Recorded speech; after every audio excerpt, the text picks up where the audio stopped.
de l'actualité en Afrique. Retour sur ce plateau pour la deuxième partie de 100% Bénin de ce vendredi, le tout dernier pour le compte de cette semaine. L'acte 2 de la revue des titres à la une des quotidiens béninois paru ce matin. Ce sera avec Kodjovi Ametonou que nous retrouvons juste après ceci. Kodjovi Ametonou, second passage des canards paru ce matin à Cotonou. On le fait avec vous. Merci Emmanuel Crépi, comme je le disais tout à l'heure. L'actualité qui a largement dominé la une des journaux ce matin, c'est bien sûr ce face-à-face Lionel Zissou, Patrice Talon, qui traduit donc le match de dimanche prochain pour le compte du second tour de l'élection présidentielle. Et là-dessus, Actu Express écrit en manchette face-à-face Lionel Zissou, Patrice Talon. Un débat de qualité qui honore la démocratie béninoise. La nouvelle tribune. Face à face sur l'URTB pour le second tour, Talon démontre sa maîtrise des problèmes des Béninois. La relève info parle dessous de cette élection présidentielle, mais cette fois constate que Patrice Talon peut compter sur le PDB pour le second tour, mais également face à face entre Zissou et Talon. Patrice Talon connaît bien son pays et les besoins actuels du peuple. La source de l'information face à face Patrice Talon, Zissou hier sur l'URTB. Deux styles présidentiels opposés, des visions de développement antinomiques entre le nouveau départ et le Bénin gagnant. Le peuple a déjà fait son choix. Campagne électorale pour le second tour, écrit l'Audace Info. 100% de chaos pour le duo Adjavon-Talon. Dans le Monokoufo, Sébastien Adjavon ouvre les portes de l'Ouémé Plateau à Patrice Talon, le confrère de la matinée. Face à face, Talon Zissou dans l'émission Moi, Président. Trop de qualité pour peu de prestations. Le Grand Matin également parle de cette rencontre entre Patrice Talon et Lionel Zissou. Talon dénonce la gestion du pouvoir. Zissou s'en défend et peut contre-vérité sur l'affaire PVI. Koupaki met à nu et les mensonges et demande un débat contradictoire. Le potentiel débat contradictoire entre les deux candidats du second tour de l'élection présidentielle. Talon à la hauteur. Zissou s'est enlisé. Davantage dossier PVI et Sodeco. Koupaki répond à Yahi avec détermination. Le Soleil Bénin Info, débat face à face pour le second tour de l'élection présidentielle. Talon met Zissou KO. Il lui assène des cours d'économie. Zissou démontre qu'il est déconnecté de la réalité du Bénin. Le Soleil Levant, débat technique et scientifique sur l'URTB hier.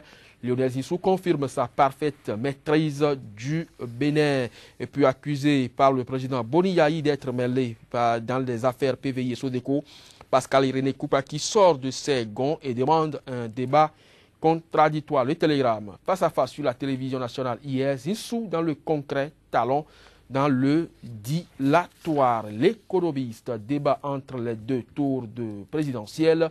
Talon confirme son statut d'homme d'État. L'expression débat télévisé pour le second tour de la présidentielle. Première victoire de Talon en attendant dimanche prochain. Et puis accusé dans les dossiers PVI et Sodeco, Koupaki demande un débat contradictoire. L'opinion aujourd'hui. Contrairement à ce qu'on essaye de répandre dans l'opinion publique, Lionel Zissou maîtrise bien les problèmes des Béninois. Il en a donné la preuve lors du débat contradictoire d'hier. Lionel Zissou dévoile l'origine française de Patrice Talon. Patrice Talon annonce des réformes institutionnelles. Lionel Zissou dans du concret. Et puis Nord-Sud quotidien, toujours parlant de cette rencontre. Patrice Talon, Lionel Zissou dans Moi Président face à face à l'URTB. Talon séduit par sa maîtrise des problèmes du pays. Le quotidien du jour pour terminer. Descente de la coalition de la rupture dans le Monokoufou et le Méplateau. Talon et Adjavon pour la victoire écrasante. Le couple Talon-Adjavon accueilli en grande pompe par les populations et puis miroir aux alouettes. Yahi confirme que Zissou équivaut à son troisième mandat.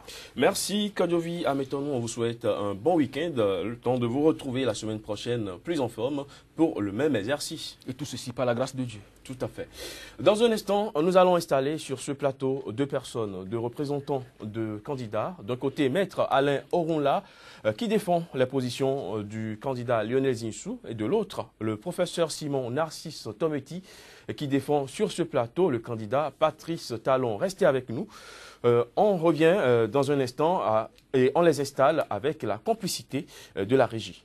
Unissons nos efforts. Dans le souci d'une élection présidentielle apaisée au Bénin, la plateforme électorale des organisations de la société civile du Bénin, sous la coordination de WANEP Bénin et l'appui financier des partenaires, a installé à Bénin Marina Hotel la salle de situation électorale depuis le premier tour du scrutin. La salle de situation électorale vous permet d'avoir en temps réel des informations relatives au déroulement du scrutin sur toute l'étendue du territoire national. Vous êtes citoyen béninois, observateurs nationaux et internationaux. Venez massivement visiter à Bénin Marina Hotel la salle de situation électorale à partir du samedi 19 au lundi 21 mars 2016. Contact Facebook, Twitter, hashtag vote 229, WhatsApp 61 00 53 53. Avec la plateforme électorale, relevons ensemble le défi d'une élection présidentielle apaisée au Bénin. Un nouveau départ pour le Bénin. Le rêve est possible. Béninoises, Béninois, vous qui avez cru et voté au premier tour pour les candidats Sébastien Germain Javon, Abdoulaye Biotchane, Pascal Irénée Koupaki, les généraux Robert Bian, Fernand Moussou, l'honorable Issa Salifou et tous les autres candidats de la coalition de la rupture, levez-vous comme un seul homme le dimanche 20 mars pour l'acte final. Confirmez votre choix de la véritable rupture en votant Patrice Talon. Sortez massivement ce 20 mars pour donner une nouvelle chance au Bénin. Votez utile. Votez la rupture pour un nouveau départ. Votez Patrice Talon. La rupture largement prônée dans le cadre de l'élection présidentielle au Bénin est un concept plutôt revendiqué par les états-majors des deux candidats toujours en lice. Mais qui de Patrice Talon ou de Lionel Zinsou représente la véritable rupture? Quelles sont les propositions concrètes des deux candidats pour améliorer le quotidien des Béninois au cours du prochain quinquennat? On fera le débat avec Maître Alain Oronla et le professeur Simon Narcisse Tometi, respectivement, des soutiens des candidats Lionel Zinsou et Patrice Talon. Bonjour à vous et merci d'être sur ce plateau. Bonjour. Bonjour, Anna. Alors, je me tourne d'abord vers vous, Maître Alain Oronla. Vous représentez sur ce plateau le candidat Lionel Zinsou. Vous avez suivi, comme tous les Béninois, hier, le face-à-face entre les deux candidats finalistes de ce scrutin. Alors, quelle appréciation faites-vous de ce débat, de ce duel?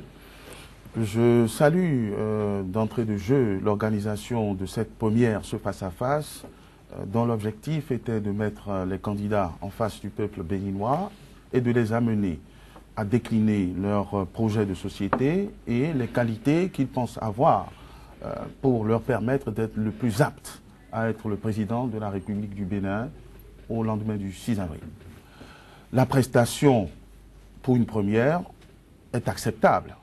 Je regrette néanmoins que les deux candidats aient passé beaucoup plus de temps dans l'exercice communicationnel avec plus ou moins de bonheur, plutôt que d'avoir été mis en mesure ou d'avoir voulu expliciter leur projet de société. Ceci étant, le débat est de qualité. Je ne sais pas si vous voulez que nous rentrions au fond du sujet. On va arriver dans le fond du sujet. Voilà, sinon, dans l'ensemble, c'est acceptable.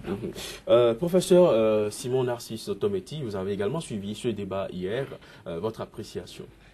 D'abord, j'ai à féliciter le Bénin pour avoir fait ce pas additionnel sur le chemin de la démocratie. Deuxième élément important, c'est que les deux candidats avaient le souci de communiquer avec l'électorat béninois. On n'a pas senti un langage hermétique, un discours savant. C'était à la portée de tous les Béninois. Je crois que c'est appréciable. Maintenant, on a quelques problèmes sur le plan de la méthode. Parce qu'un projet de société doit décliner un ensemble de modèles. le modèle politique, le modèle économique, le modèle social et culturel, le modèle sécuritaire, etc. Là, je suis resté un peu sur ma faim. Ça, c'est du point de vue de la méthodologie. Maintenant, il y a deux éléments importants à considérer dans ce débat. La personnalité de Talon et la personnalité de Zinsou. Deuxième élément à considérer, c'est la confrontation de la pertinence et de la percutance des projets de société. Bon là, il appartenait à chacun de faire la lecture de qui est Talon, de qui est Zinsou. J'ai essayé de m'intéresser un peu à la question. Et puis après, il y a un certain nombre de thématiques sur lesquelles, bon, ils ont eu à opiner. Moi, j'ai fait ma grille d'analyse, parce que je suis formateur de métier.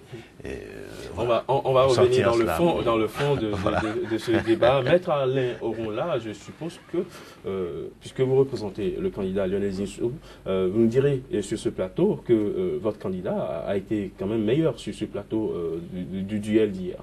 Ce ne serait pas objectif de ma part de prendre parti, parce que si mon candidat n'était pas le meilleur, je ne le soutiendrais pas. Je regrette. J'ai apprécié qu'il soit sorti des pièges dans lesquels on voudrait l'enfermer, en rappelant son extranéité, je ne sais pas à quoi c'est dû, en rappelant qu'il est comptable du bilan du gouvernement sortant. Lui-même, il s'est dit comptable. Hein. Écoutez, c'est un homme courageux qui assume le passif que lui ont laissé le régime actuel. Le passif auquel il n'a pas participé. Puisqu'en 8 mois, il n'a pas pu participer à grand-chose. Donc, il assume le passif hérité. Il faut endosser des passifs auxquels on n'a pas participé, Maître Oronla. Hérité de l'administration sortante, dont son challenger est l'un des grands artisans. Ceci étant, pour revenir à ce débat, j'ai déploré que l'on ne soit pas passé dans les fondamentaux pour expliquer au peuple béninois comment ils vont être gouvernés dans les années à venir.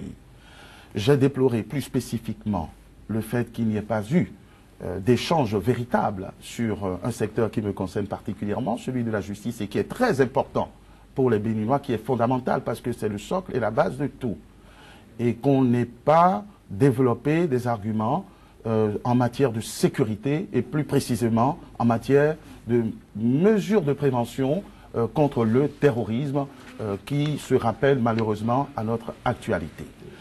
Sur le secteur de la justice, les candidats ont été très brefs, après quelques échanges un peu vigoureux, un peu vifs sur la question.